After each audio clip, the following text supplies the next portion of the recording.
Moving on from question 7 to question 8 of logical reasoning drill set number 7 over at lawhub.lsac.org. We've got our highlight tool ready to go, and we're going to read the question stem first and highlight for clear reference what we're being asked to do. 8 reads, which one of the following, if true, would most weaken the grounds for drawing the conclusion in the argument above? So we want to specifically weaken the evidence presented. So now we could go read the paragraph on the left.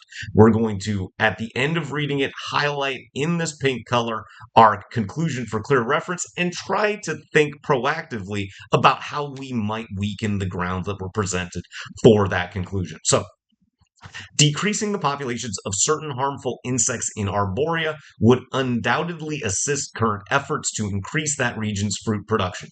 Okay, so this seems like it might be our conclusion, but we'll read the whole thing before we highlight anything. Pesticide CC25 is safe for birds and other animals and is known to be effective against the major insect pests that threaten Arboria's fruit. So this is just a statement of fact.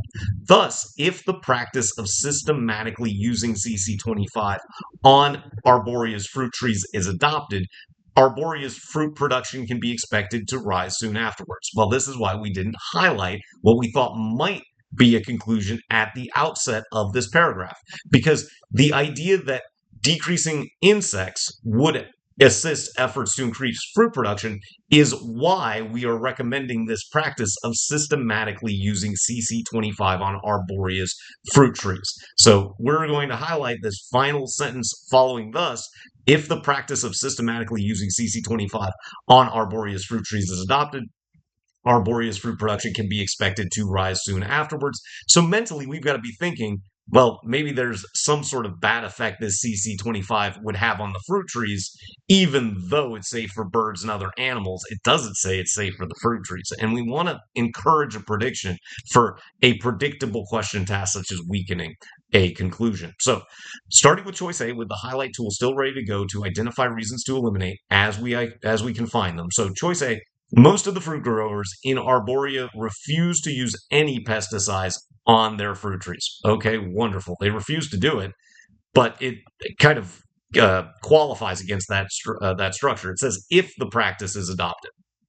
So we only care in the hypothetical. So in reality, the fruit growers refusing to use these is completely outside of the purview of the conclusion, so we can eliminate choice A as irrelevant. Then choice B, if insect populations decrease significantly, then birds that feed on insects and help to control the size of the insect population will leave Arboria. Okay, the birds are going to leave Arboria, but we don't need the birds for the fruit trees. We're just saying that we're not going to harm the birds. So again, B has no impact on the conclusion and does not address our predicted idea of what will weaken, which is saying, hey, the CC25 may actually be good for birds or safe for birds and other animals, but not safe for the fruit trees. Then choice C, the population of some of the insect pests in Arboria will remain constant in spite of the use of CC25. Well, some of the insect pests could not be more vague if it tried, so we can eliminate C almost immediately for that reason.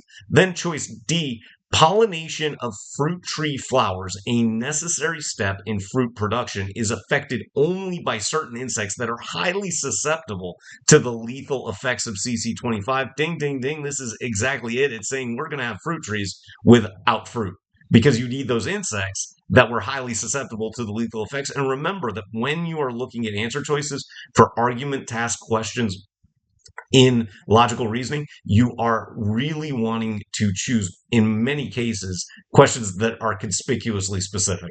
D is really specific and hits exactly what would weaken this argument. And then choice E, the populations of affected insect pests could eventually rise again. Wonderful. The South will rise again. We don't know. Could eventually rise when? I have no idea. And once we've got a choice that matches our prediction well, we can eliminate E for that first reason that we find that makes it incorrect, knowing that D is indeed our correct answer.